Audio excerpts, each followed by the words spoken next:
নমস্কার, আমি সুবর্ণা চলে এসেছি আপনাদের সামনে আমেরিকা উইথ বাঙালিয়ানা চ্যানেল থেকে আরও একটি নতুন ব্লগ নিয়ে। Good morning, welcome back to my channel with a brand new blog. So আজকেও আমি সকাল থেকে শুরু করছি আজকের ব্লগটা। সকালে উঠেই আমি এখানে বানিয়ে নেব হচ্ছে এবিসি জুস।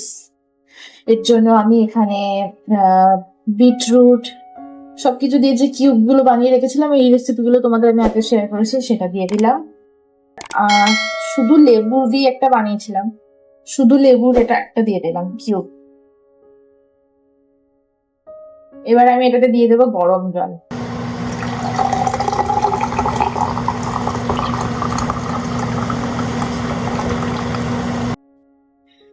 এবার আমি এটাতে দিয়ে দেব মধু।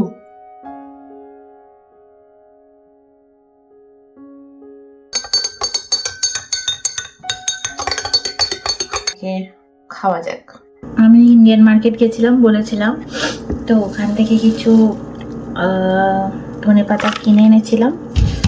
তো এগুলোকে এখন কেটে কেটে ফ্রোজেন করে রাখি।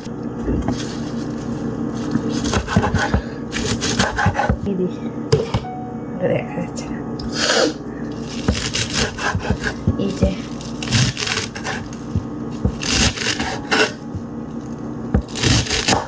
আমি বলেছিলাম যে আমি এই ডাঁটিগুলোও ফেলি না, এটাও রেখে দিই, কারণ কোনো কিছুতে যদি বেটে দেওয়ার হয় তখন এগুলো দিয়ে দেওয়া যায় অনায়াসেই। তো এখন এগুলোই কেটে নিচ্ছি, ওই তলার দিকটা জাস্ট একটু বাদ দিয়ে দেবো।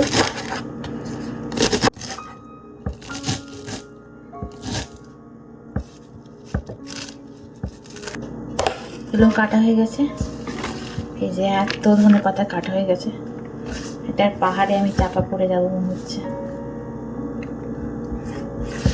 এবার এটাকে ভরে নেব প্যাকেটে।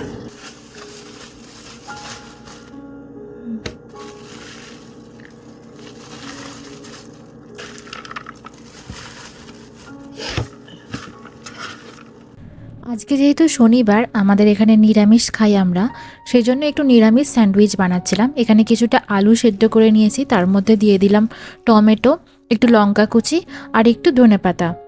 এবার আর বেশি কিছু মশলা দিচ্ছি, জিরে গুঁড়ো দিয়ে দিলাম, হলুদ গুঁড়ো দিলাম আর দিয়ে দিচ্ছি নুন। এবার কড়াইতে তেল দিয়ে জিরে ফোড়ন দিয়ে এই মশলাটাকে দিয়ে দিলাম, একটু নাড়াচাড়া করবো এবার ব্যাস।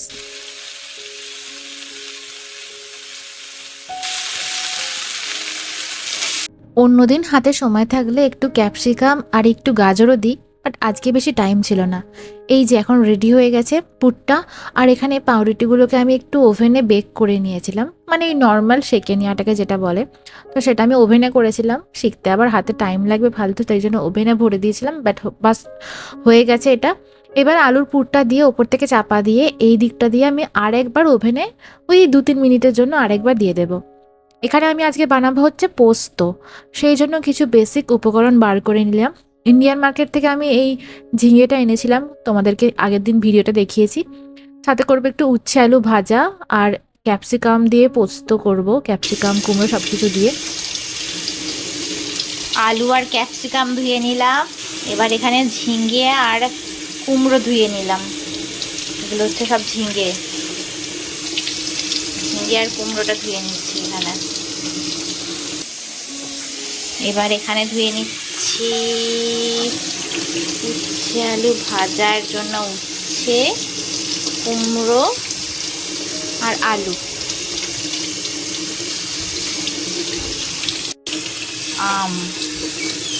আম পেয়েছিলাম, আম পেয়েছিলাম মানে কিনেছিলাম, আমটা কেটে নিয়ে ধুয়ে নিলাম। এখন স্নান টান করে চলে এসেছি, ঠাকুরকে পুজোও করে নিয়েছি, এবার রান্নাটা শুরু করব। এই দেখো আমার ঠাকুর, এখানে রয়েছে আমার বাবা, সবাইকে ধূপ দেখিয়ে এখন রান্না শুরু করব। এখন সব প্রায় হয়েই গেছে। এবার এই লঙ্কাটা এখন একদম শক্ত হয়ে গেছে, দেখো আওয়াজ হচ্ছে। তো ওই লঙ্কাটাকে এখন একটু ধুয়ে নিই আগে, ধুলে নরম হয়ে যায়। ঘাড়ে যা লাগছে, আমার ঘাড়ে কি হয়েছে জানি না, তো কাটছেই না, কাটতেও ভয় লাগছে। যাই হোক, কেটেছে। জায়গাটাকে পরিষ্কার করে নেব।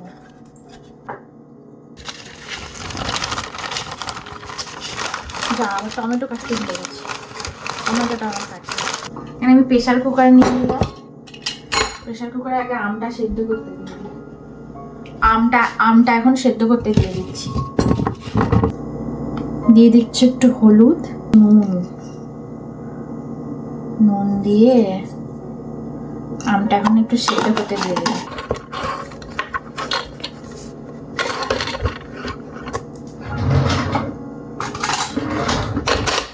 প্রেশার কুকারে আমার একটু ভয়ই লাগে, তাও কি করবো, সেদ্ধ করতে বসেই দিই।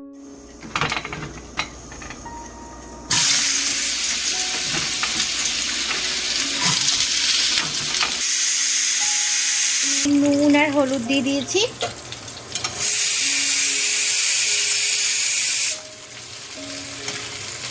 এবার আমি কেটে নেব ওই মসুর ডালটা। আলুটা একটু ভাজা ভাজা হয়ে গেছে, এবার আমি উচ্ছে আর কুমড়োটা দিয়ে দিলাম।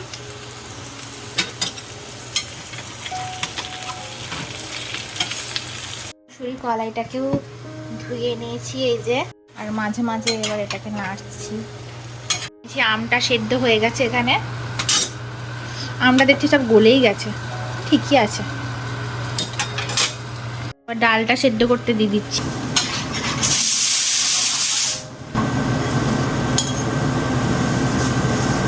এই যে রেডি হয়ে গেছে উচ্ছে আলু ভাজা। একটু 5 ফোড়ন দিয়ে দিয়েছি আর একটা শুকনো লঙ্কা। এবার ঢেলে দিলাম। এবার আমি যে ডালটা সেদ্ধ করেছিলাম ডালটাকে দিয়ে দিলাম। ডালটা বেশ ভালো সেদ্ধ হয়ে গেছিল। এবার ডালটাকে কিছুক্ষণের জন্য ফুটিয়ে নেব। এদিকে আবার ভাত উতলে যাচ্ছে। কোন দিকে যাই, আমি আমের আঁটি শুদ্ধ দিয়ে দিয়েছিলাম এখানে। মোটামুটি হয়ে গেছে ডালটা, আর উচ্ছে আলু ভাজাটা হয়ে গেছে। এবার চাপিয়ে দেবো হচ্ছে পোস্তটা এবার চাপাবো ডালটা নামিয়ে, কারণ ওই কড়াইটা তো লাগবে। দুটো বাটিতে এখন ঢেলে নিয়েছি ডাল। এবার চাপিয়ে দেবো পোস্তটা, ডালটা ঢেলে নিয়েছি এখানে। চলো পোস্তটা করে নিই। সর্ষের তেল দিয়ে দিয়েছি, এবার একটু জিরে ফোড়ন দিয়ে দিলাম।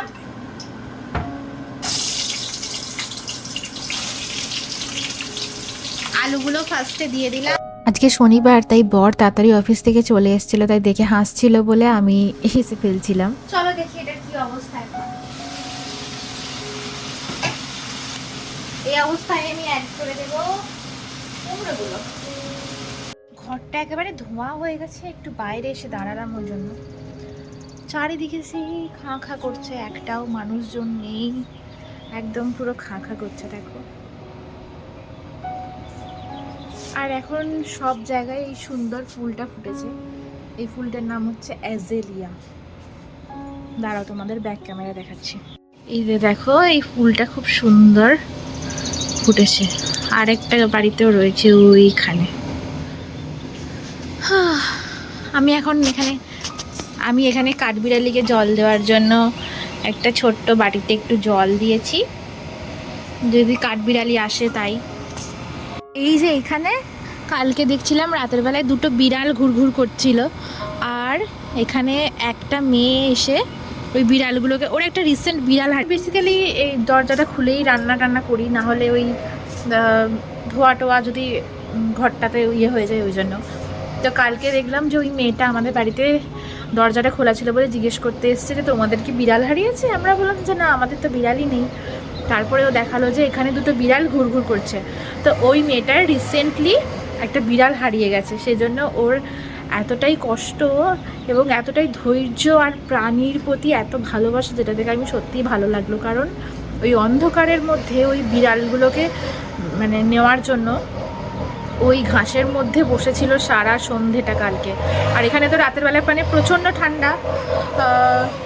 ঠান্ডা পড়ে যায় এখানে। তো ওই রাতের বেলায় ওই ঘাসের মধ্যে ওই মেয়েটা বসেছিল, যে বিড়ালটা যদি ওর কাছে আসে তো টাইম লাগবে ওর সাথে অ্যাডজাস্ট হতে। তো সেই জন্য ওই মেয়েটা এত ধৈর্য যে ওই ঘাসের ওপরে অতক্ষণ বসেছিল। আমি সেটাই কালকে দেখলাম। চলো দেখি পোস্তটা কতটা হলো। দেখি কতটা হলো পোস্ত। এরপর আমি ঝিঙেটা দিয়ে দিলাম আর টমেটোটাও লাস্টে অ্যাড করে দিলাম। বেশ অনেকটাই বেলা হয়ে গেছিল, তাই একটু তাড়াহুড়োই করছিলাম। তো এটা হয়ে গেছে কিছুটা, আমি এবার একটু জল ঢেলে দিচ্ছি। মনে পড়লো যে আমি সারাদিন এক ফোঁটাও জল খাইনি, সেই জন্য আমি একটু জল নিয়ে বসলাম। এবার আমি পোস্ত বাটাটা অ্যাড করে দিলাম এটার মধ্যে। পোস্তটা একটু লাস্টে দিলেই ভালো হয় খেতে, তাই আমি লাস্টেই দিলাম। সব কিছু যখন প্রপারলি সেদ্ধ হয়ে গেছে তারপরে দিলাম। এখন এটা তাড়াতাড়ি হওয়ার জন্য ওয়েট করছিলাম। প্রায় 1 বছর হতে চললো আমি পোস্তর বড়া খাইনি। যে মাইক্রো ওভেনে কিছুটা পাঁপড় পুড়িয়ে নিয়েছি ভাত দিয়ে খাওয়ার জন্য। নিরামিষ দিনে বেশ ভালো লাগে খেতে, আর এটাতে তেলও নেই, তাই এটা খুবই হেলদি। খুবই হেলদি বলবো না, তবে হেলদি। যারা আমার ভিডিও প্রথম থেকে দেখো তারা নিশ্চয়ই জানো যে এইভাবে গরম তরকারি হতে হতে একটু ছোট্ট বাটি করে খেতে আমার ভালো লাগে বরাবরই। তাই আমি এখানে একটু তুলে নিচ্ছি পোস্ত অল্প করে। এবার টেস্ট করে তোমাদের বলছি যে পোস্তটা কেমন হলো।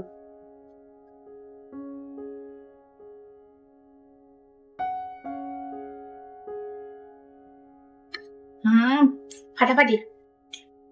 আজকে আমি এটা সর্ষের তেল দিয়ে করেছিলাম।